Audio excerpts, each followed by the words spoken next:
This is Marcus K. Dowling, the Nashville Country Music Report, the Tennessean, and this is the last night of CMA Fest 2024, and I can't think of a better person to kick things off, and I'm being honest, than Josh Turner. How's it going, man? Good. It's a crazy week, as you know. Of course. So, I was out at the Opry, and I saw you do your man with Scotty's induction, and I think it was a really cool thing, just the fact that, like, you're having a moment where people are respecting your work and respecting the longevity that your work has in the country music industry.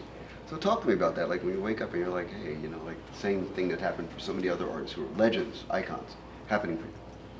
You know, it's kind of funny where I'm at in my career right now, because when I was growing up, like you had heard all those iconic stories of artists and the influence that they had and how they influenced younger artists and how those younger artists had ended up having, you know, established careers and all that kind of stuff. So like I kind of came into this town with all of those stories in my head and all those preconceived notions. But I have to think that a lot of those artists back then, they were kind of like me right now, where it's like you don't know how this is really going to unfold until it's all over, you know. And so I try to keep that in mind to where I can enjoy it and cherish it as it's happening.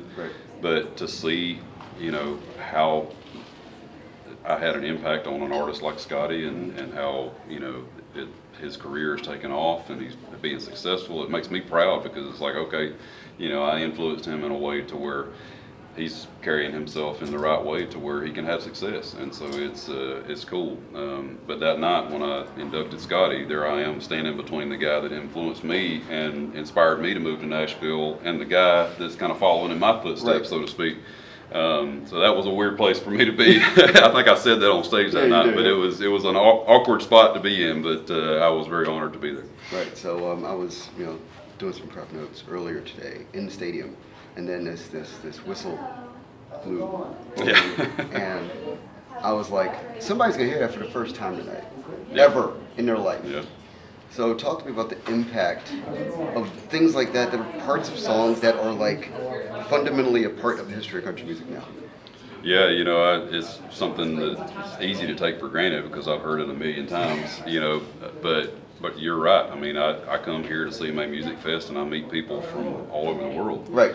You know, I literally have a boomerang in a display case at home that was made by an actual Aborigine from the outback of Australia, because I had some Aboriginal fans come here one year years ago, and they gave that to me, and he had carved his name and the name of his tribe on the back of the boomerang, and I'm sitting here thinking, like, that's probably a place I would never go, but yet, you know, the technology allows my music to reach people like that. And so here they come to Nashville, and like you say, you think everybody's heard your music, but they haven't, trust me.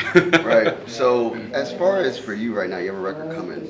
So talk to me about just like recording maybe without expectation and just the idea of just making good music at this point. Like, you know, just without that feeling of freedom. You can talk to me about that. Yeah. I mean, there's some freedom, just because I know that I don't necessarily have to prove myself, but at the same time, I don't want to keep doing the same thing over and over again. Exactly. And I don't want people to ever think that, well, he just made the same old record again, you know. So I'm always trying to kind of push the envelope, trying to, you know, expand what I've done, you know, in the past, and sometimes that's hard.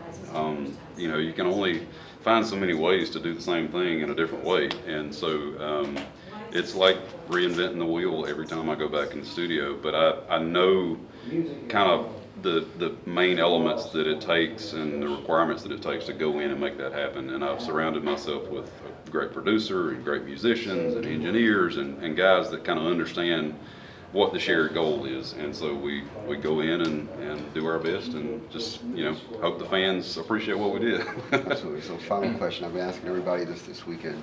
Who's on your Mount Rushmore of country music? That's easy. My Mount Rushmore of country music doesn't have 4 guys, it's got 5. Okay. It's Randy Travis, Vern Gosdin, Johnny Cash, John Anderson, and Hank Williams. Those 5. And I tell people all the time, the reason that they're on there is because those 5, the main thing I learned from them was how to be Josh Turner. Because when you see or hear any of those 5, you know exactly who it is. And so that's what I learned from them. Well, thank you so much. This has been Marcus K. Dowling, the Nashville Country Music Report, the Tennessean, here at night 4 of CMA Fest with Josh Turner. Thank you. Thank you.